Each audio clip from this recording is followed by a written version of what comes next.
Yo, what's up, my Mestizo Coffee Click? Of course, I'm checking to see if this microphone's on because it might not be on because things happen. I got my man, comedian, writer, producer Danny Vega here for another segment of Stand Up Morning Routine. Danny, what's it like in Brooklyn out here today?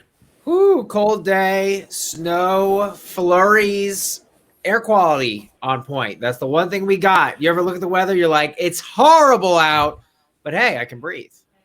Is that you just open the window and just take like 7 or 8 hits of air and then just close it and step back into that dungeon of yours? It's angry, bitter, cold. I've got my nightcap and my candle, etc. People like But to say like we owe New York some sort of homage because they started hip hop and but like what else are you right, gonna do when it's fucking 30 degrees outside? Start hip hop. It's there ain't shit else right. to do. It is our credit, but you're right. It's born out of depression and sadness, and you're just bored. And West Coast hip hop, it's kind of better. There's I'll give you water. guys a Dre is There's the water. best. Who's better than Dre? Come on. Hey, don't forget about Dre. One thing we ought never ever forget about as the Mestizo Coffee Click podcast is the importance coffee plays in our lives. And now, Danny, I understand that you've been addicted to our product since a young age. Is that right? One more. Yeah, I've been addicted to coffee. Yes, That's right. from a long time. From when I can even remember. I've been drinking coffee when I was a kid. My dad would make me with the mocha pot, that horrible metal thing. It's all clangy and dirty. And I'm like, it's dirty. He's like, oh, it's cured. It's cured. I'm like, it looks dirty. I don't know if I should be drinking this.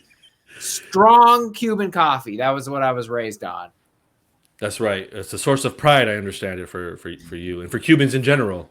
It's, I think, our one source because I think, Cuban food, Puerto Rican food, Dominican food. The Dominicans have mofongo, which is fire. Nobody denies this. The Cubans, we got nothing. We're like, oh, it's a sandwich. People are like, I don't know. Italy kind of does sandwiches. And we're like, no, it's a That's right. Cuban sandwich. And they're like, yeah, but Cuban coffee is our shit.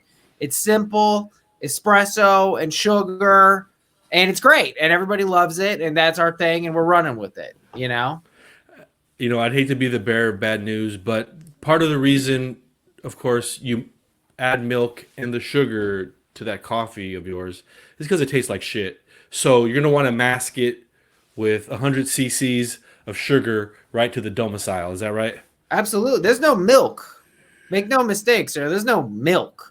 If you What is think that? people go, this needs milk. No, no, no. It needs more sugar. I'm sorry, I made a mistake. Let me add more sugar. And then they go, oh, you're right. That's all it needed. It's syrup and sugar. And so you still drink this to this day. Is that right? I do. I mean, I drink a very sanitized version. I don't know if it's Calle Ocho. It's like an espresso machine and a Splenda. It's like a fusion of, major corporation and the sugar substitute. So I don't know if it has the same grit that Pitbull is referring to, but it's in spirit. It's the same thing. Speaking of grit, I need to know your opinion on Listerine. Do you have as much of a problem with it as I do? You hate Listerine? I don't care for it. It's not part of who I am. I don't buy it. I respect the Listerine. I think it's very strong. Listerine is a little much. Okay. Hmm. If I wanted to wash out my mouth with battery acid, I would just opt for my jar of battery acid. But Listerine has no place here, and I'm glad that you agree with me because I was concerned. Now, bacon or sausage? Don't say both.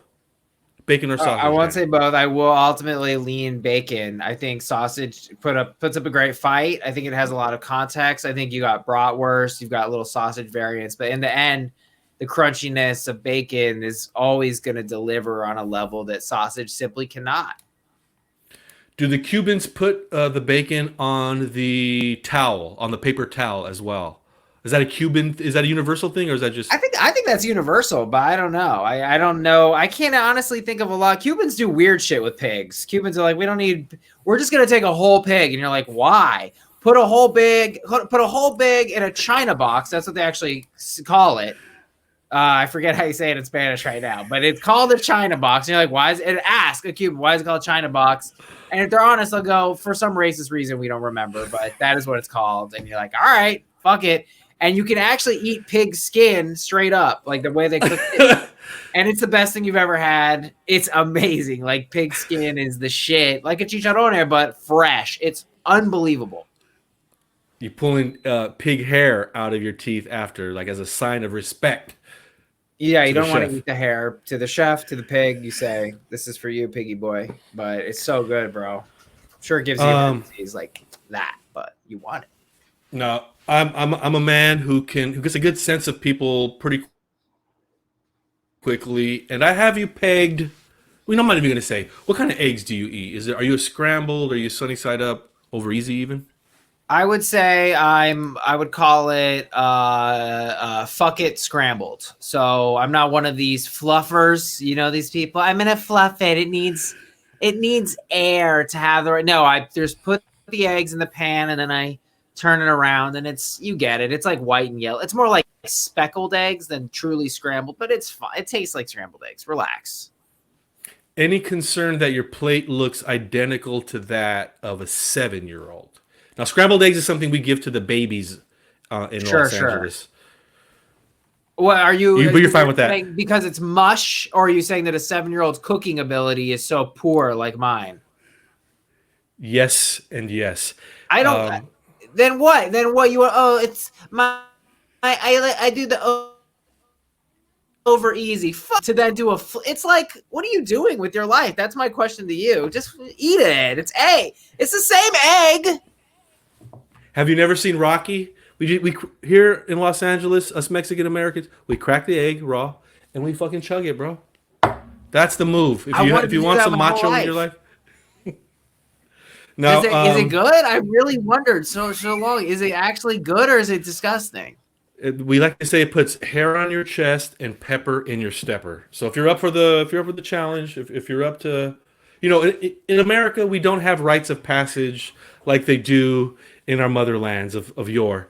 So we gotta make them when we find them. And eating a raw egg as well as eating an entire Little Caesars large pizza with pepperoni and sausage is a rite of passage. The best, bro. I haven't thought about Little Caesars in some time. I love that. I encourage you to step up and claim your manhood. Now, one way to do that is, of course, to engage in hand-to-hand combat and warfare, like the soldiers of yesteryear, and like our cartoon characters of today. And I have a question for you: who do you have in a scrap? Tony the Tiger, or that little Asian lady who used to appear on the Life? The Life Cinnamon box. I gotta go all in with her because I'm a big Life Cinnamon fan. I can't even believe you're referencing her. I love her because listen, Tony the Tiger. You know what Tony the Tiger is? Just ego and puffery. But the little girl on the Life Cinnamon box, she knows how to put her head down and work. Tony, he's an idiot. He's an idiot. You don't even need to fight him. He'll like fall off the cliff or whatever, And she's just gonna be, and that's a healthy, balanced breakfast. Just as much sugar as all the other ones, but you're like, well, there's a little girl on the cover, so it's obviously healthy. I don't know. That has a tiger on it, so you're going to die of heart disease. But this has a little girl, so. Yeah, the name Tony does reek of domesticity. I will grant you that, but unless you're aware of some new declawing technique that I'm unaware of, Tony does roll with some filetos, as they say, some blades ready to be put into action. So I don't know what your damsel, this no-named woman who's hard to find, I don't know what she's working with, but I'd be concerned. She's working with a balanced breakfast, and that is unbeatable. And scientists have said that if you eat a balanced breakfast, dealing with a quote-unquote formidable foe, such as a orange moron, is actually trivial. She would simply throw the spoon at him. He would go for it, and he would be unable to close his mouth. It falls apart from there. I'm telling you, man, she is the one. She's Neo. Now, Danny, you host a podcast called Am I the Asshole? And why don't you tell us a little bit about that? Am I the Asshole is a podcast where people submit situations, or we go to the Reddit, which is a big subreddit where people submit situations, and they're asking us a simple question, which is, am I the asshole given this situation in my life? situations like a man. What made me start the podcast was a man was on a plane and a morbidly obese man sat next to him, and his this man's corpus was actually in the other man's seat. His actual body was in this guy's seat. He said that I could feel him sweating onto me, and so this obese man was told that he had to get off the flight because he was bothering other passengers. And this guy brokered him a deal, and he said, "Why don't you pay for half my ticket and you could stay on the flight?" And then he went to the subreddit and he said, "Am I the asshole?" And a lot of people said he was. A lot of people said he was.